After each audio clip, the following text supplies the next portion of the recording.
अस्सलामुअलैकुम वरहमतुल्लाहि वबरकातुह। तो जी प्यारे बच्चों, कैसे हैं आप सब? उम्मीद करती हूँ आप सब खैर आफियत से होंगे। तो जी प्यारे बच्चों, आज हम अपना सबक कुरान व तजवीद का सूरतुल जिन पढ़ेंगे। तो अपना सबक शुरू करने से पहले हम ताउस तस्मिया पढ़ लेते हैं। तो पढ़ें, अऊज़ु बिल्लाहि मिनश शैतानिर रजीम, बिस्मिल्लाहिर रहमानिर रहीम, रब्बि ज़िदनी इल्मा, रब्बि ज़िदनी इल्मा, रब्बि ज़िदनी इल्मा, रब्बि इश्रह ली सदरी वयस्सिर ली अमरी वहलुल उक़दतम मिन लिसानी यफ़क़हू क़ौली। तो जी प्यारे बच्चों, हमने सूरतुल जिन की आखिरी आयत मुकम्मल करनी है और इसके बाद हमारी ये सूरत इख्तिताम पर पहुंच चुकी है। तो आज हम इसकी आखिरी आयत पढ़ लेते हैं। तो जी बच्चों पढ़ें, कुल इन अदरी अक़रीबुम मा तुअदूना अम यजअलु लहू रब्बी अमदा। जी दोबारा से पढ़ें, कुल इन अदरी अक़रीबुम मा तुअदूना अम यजअलु लहू रब्बी अमदा। तो जी बच्चों, हमने पढ़ी एक आयत। तो अब हम इस आयत में मौजूद तमाम कवाइद को देख लेते हैं तफसील से। अच्छा बच्चों, आप मुझे बताएंगे हम इस कॉफ को किस तरह से पढ़ेंगे? जी शाबाश, जी सही कहा आपने कि मिस हम इसको कॉफ को मोटा करके पढ़ेंगे। अच्छा, अगर हम इसको मोटा नहीं करेंगे तो शाबाश, तो मिस ये बारीक काफ पढ़ा जाएगा तो वो लफ्ज गलत हो जाएगा। तो हम इसको मोटा करके पढ़ेंगे। पुर हरूफ है, कॉफ कौन सा हरूफ में आता है? पुर हरूफ में, यानी हम इसको मोटा करके पढ़ेंगे। तो ये जज़म है बेटा, जज़म को हम पीछे वाले हर्फ से मिलाते हैं। तो ये क्या है? कॉफ पेश लाम उल, कॉफ मोटा, ठीक है। उल इन अदरी। जी बेटा, यहाँ पर हम क्योंकि 4 कायदे नून साकिन के पढ़ चुके हैं, तो आप मुझे बताएं नून साकिन के कितने कायदे हैं? शाबाश, सही कहा आपने, 4 कायदे हैं। कौन से? नंबर 1 इख्फा, दूसरा इजहार, तीसरा इदगाम और चौथा इक़लाब। ये 4 कायदे हैं नून साकिन के। तो अब हम यहाँ पे हम देखते हैं कौन सा कायदा लग रहा है बच्चों। ये क्या है? नून और इसके ऊपर ये साकिन। तो नून साकिन के बाद अगर हमजा आएगा, हमजा कौन सा हरूफ है? जी बच्चों, आपको हमजा ये वो जो है इस वाले हमजा अलिफ को हम इजहार गुण के मीन्स जब अलिफ के ऊपर कोई भी हरकत आए, जबर से पेश कुछ भी कोई हरकत आएगी तो वो अलिफ नहीं उसको हमजा पढ़ा जाता है। तो हमजा, अच्छा बताइए हमजा कौन सा हरूफ है? जी बताएं चाहे हरूफे हल्की कितनी है? 6। शाबाश। तो 6 हरूफे हल्की हैं, तो कौन बताएगा? जी आमना बेटा आप बताओ हरूफे हल्की कितनी और कौन से हैं? सही कहा, हरूफे हल्की 6 हैं। हमजा, हा, आइन, हा, गैन, खा। तो नून साकिन के बाद हमजा आया, हमने एक कायदा पढ़ा था नून साकिन या तनवीन के बाद हरूफे हल्की में से कोई हर्फ आएगा तो क्या बनेगा? इजहार। जी शाबाश। हम यहाँ पर इजहार करेंगे यानी जाहिर करके पढ़ेंगे, ठीक है? जाहिर करके इन अदरी, अगर हम इसको पढ़ेंगे इन अदरी तो बेटा ये गलत हो जाएगा। हमने ना गुन्ना करना है इसमें ना इक्फा करना है, हमने इसको जाहिर करके पढ़ना है, ठीक है? इन अदरी। अच्छा बच्चों ये बताओ दाल कौन सा हर्फ है? हर्फे कलकला कितने हैं? जी शाबाश, हर्फे कलकला में 5 है, कॉफ, कॉ, बा, जीम, दाल। तो यहाँ पर क्या हो रहा है? यहाँ पर क्या करेंगे? कलकला क्यों करेंगे पता है आपको? हाँ जी सही कहा, शाबाश। क्योंकि दाल साकिन जब होगा तो हम वहां पर कलकला करेंगे, ठीक है?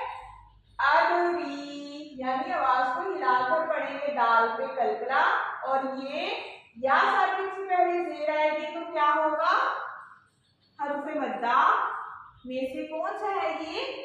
जी ये या मद्दा होगा, क्योंकि या साकिन से पहले जेर आएगी तो या मद्दा होगा। शाबाश।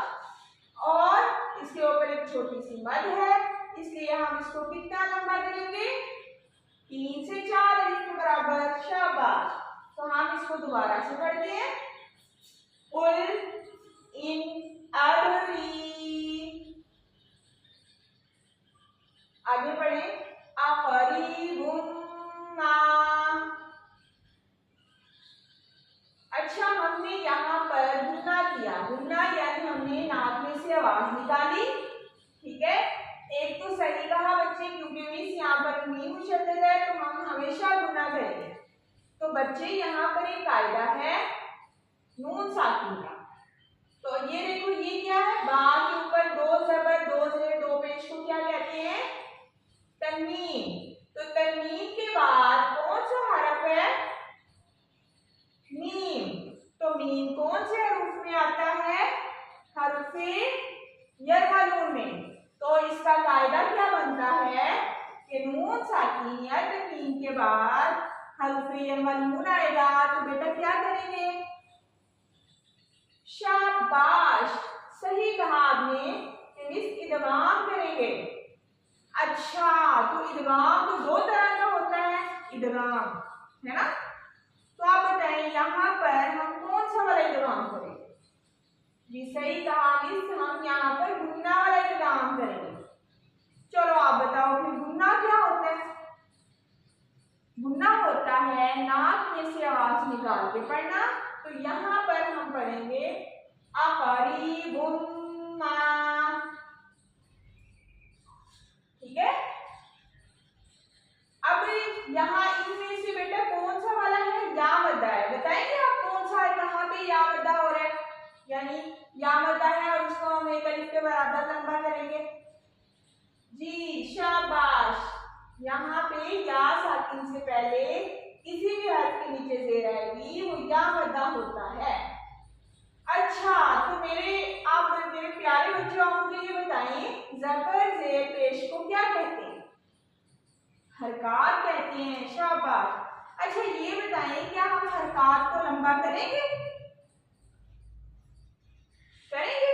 बिल्कुल भी नहीं, हम हरकात को लंबा नहीं करते, क्योंकि अगर हम लंबा करेंगे वो हरूफे मद्दा बन जाएंगे। तो हम हमजा को कॉफ को क्या लंबा करके पढ़ेंगे? सही कहा, बिल्कुल नहीं लंबा लंबा करेंगे, इसको हम नरमी से और दरमियाना पढ़ेंगे। अकरीबुम्मा। देखो बेटा, हमने या मद्दा को लंबा किया एक अलिफ के बराबर। अकरीबुम्मा। अलिफ से पहले वाले हर्फ के ऊपर जबर आएगी तो वो क्या होता है? अलिफ मद्दा। तो इसलिए हमने इसको किया एक अलिफ के बराबर लंबा। चलिए आगे अगला लफ्ज देखते हैं। तुअदूना। वाव साकिन से पहले वाले हर्फ के ऊपर पेश आएगा तो क्या होगा? वाव मद्दा। तो हम इसको कितना लंबा करेंगे? एक अलिफ के बराबर लंबा। तो आइन के ऊपर जबर है तो बताएं जबर से पेश को लंबा करेंगे? बिल्कुल नहीं, आइन को हम लंबा नहीं करेंगे। ठीक है, आगे वाव साकिन से पहले फिर पेश है तो हम इसको कितना लंबा करेंगे? एक अलिफ के बराबर। ठीक है, तुअदूना। हमने इसको लंबा क्यों नहीं किया बताएंगे आप?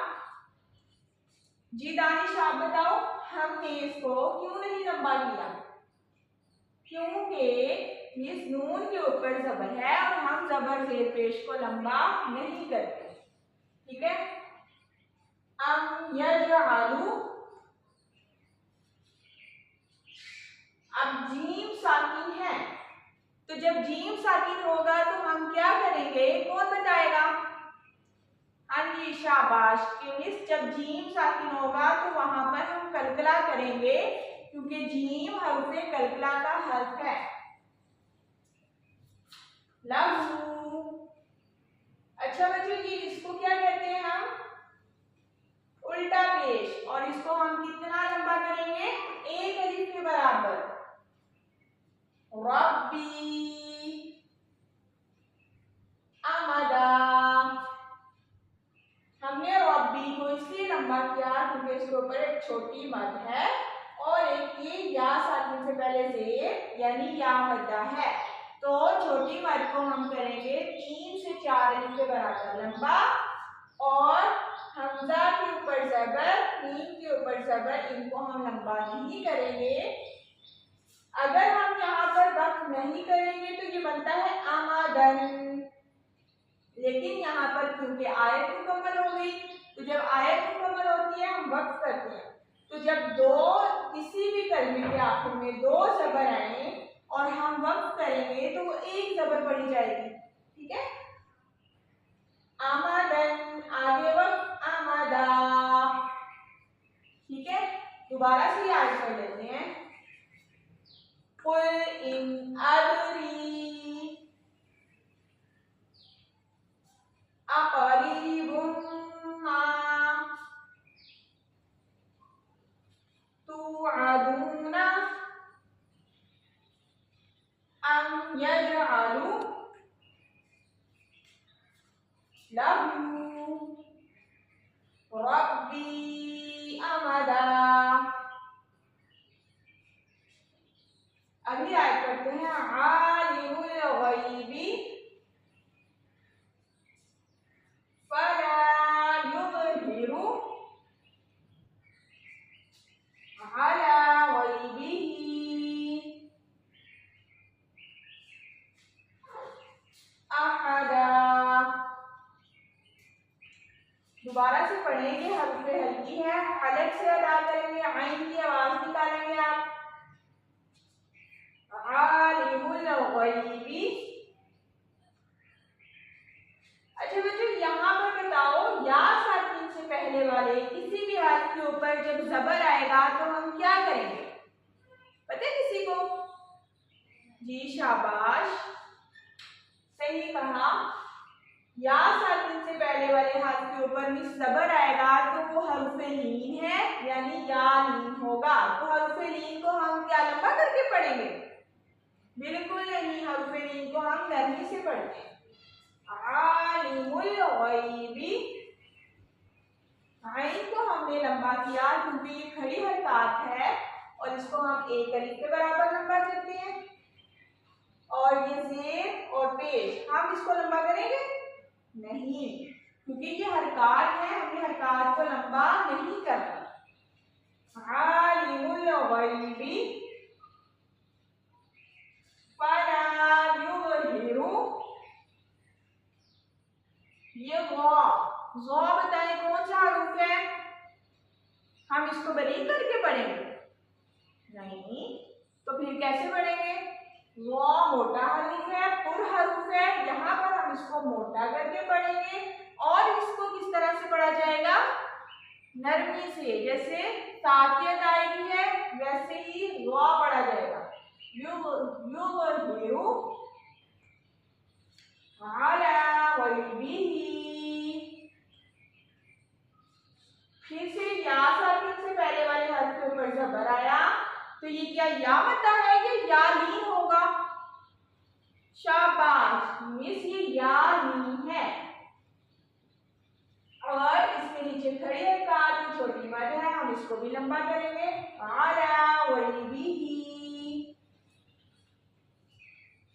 अहदा। दोबारा से ये आयत पढ़ लेते हैं। आलिमुल गैबी फला युज़हिरु अला गैबिही अहदा इल्ला मन इर्तज़ा मिर रसूलिन फइन्नहु यस्लुका मिन बैनि यदैहि व मिन खल्फिही रसदा। तो जी प्यारे बच्चों, हमने अगली आयत पढ़ी, तो अब आप मुझे बताएंगे इस आयत में सारे कवाइद जो कि हम पढ़ चुके हैं, जिस तरह से मैंने आपको पहली 2 आयत में बताया, तो इस तरह से आप मुझे अब बताएंगे। इल्ला मन इर्तज़ा। अच्छा बच्चों ये बताओ, हम रॉ को मोटा करके पढ़ा है? जी बिल्कुल, हमने इसको मोटा करके पढ़ा। क्यों मोटा करके पढ़ा?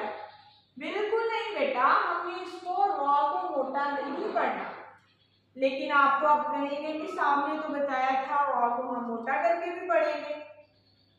तो मैंने आपको बताया था रॉ इस शर्त पे मोटा पढ़ा जाएगा जब रॉ के ऊपर ज़बर या पेश आए। अगर रॉ के नीचे ज़ेर आएगी तो हम उसको बारीक पढ़ेंगे। तो लेकिन ये तो रॉ साकिन है। अब आप मुझे बताएं, रॉ साकिन है तो फिर हम इसको बारीक पढ़ेंगे कि मोटा? इसके ऊपर ना ज़बर है, ना ज़ेर है, ना पेश है। फिर शाबाश, सही कहा बच्चे, क्योंकि इस रॉ साकिन से पहले वाले हर्फ के नीचे जब ज़ेर आएगी तो हम उसको बारीक पढ़ेंगे। अगर रॉ साकिन से पहले पेश या ज़बर आएगा तो हम उसको मोटा करके पढ़ेंगे। और ये अलिफ मद्दा है क्योंकि अलिफ से पहले ज़बर, इसको हम करेंगे एक अलिफ के बराबर लंबा। इल्ला मन इर्तज़ा। हमने ज़ाद को मोटा करके पढ़ा। क्यों? क्योंकि ज़ाद पुर हरूफ में आता है, हरूफ मुस्तालिया है, इसको हम हमेशा मोटा करके पढ़ेंगे। और हमने इसको एक अलिफ के बराबर लंबा करना है क्योंकि यहाँ पर इसके ऊपर खड़ी हरकत में से खड़ी ज़बर है। ठीक है, मिर रसूलिन। बेटा यहाँ पर एक, यहाँ पर और यहाँ पर नून साकिन के 2 कवाइद हैं। तो अब आप में से कौन बताएगा मुझे कि यहाँ पर कौन सा कायदा लग रहा है? शाबाश, नून साकिन के बाद कौन सा हर्फ है? रॉ। तो रॉ कौन सा हर्फ है? हर्फ ये। शाबाश। अच्छा, तो नून साकिन या तनवीन के बाद हर्फ में से कोई हर्फ आएगा तो हम वहां पर क्या करेंगे? इदगाम करेंगे। शाबाश।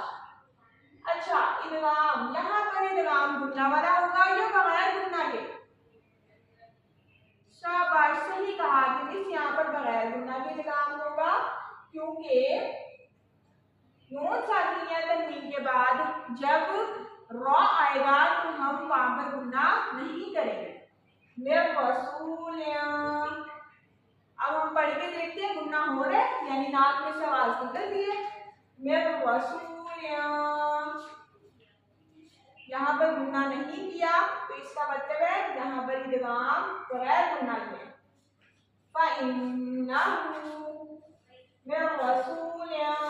यहाँ पे हम करेंगे इख्फा, क्योंकि तनवीन के बाद क्या आया है फा। तो जब नून साकिन या तनवीन के बाद और फिर इख्फा का कोई हर्फ आएगा, इख्फा करेंगे यानी नाक में आवाज छुपा कर पढ़ेंगे। और नून मुशद्दद पर हम हमेशा क्या करते हैं गुन्ना, शाबाश, यानी नून मुशद्दद और मुशद्दद पर हमेशा गुन्नेंगे, ना से आवाज निकाल के, जैसे कि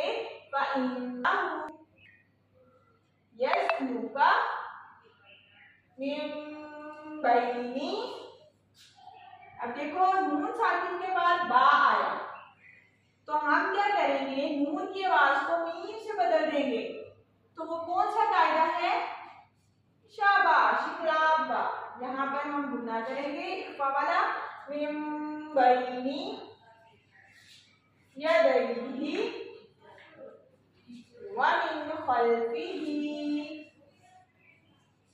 रसदा।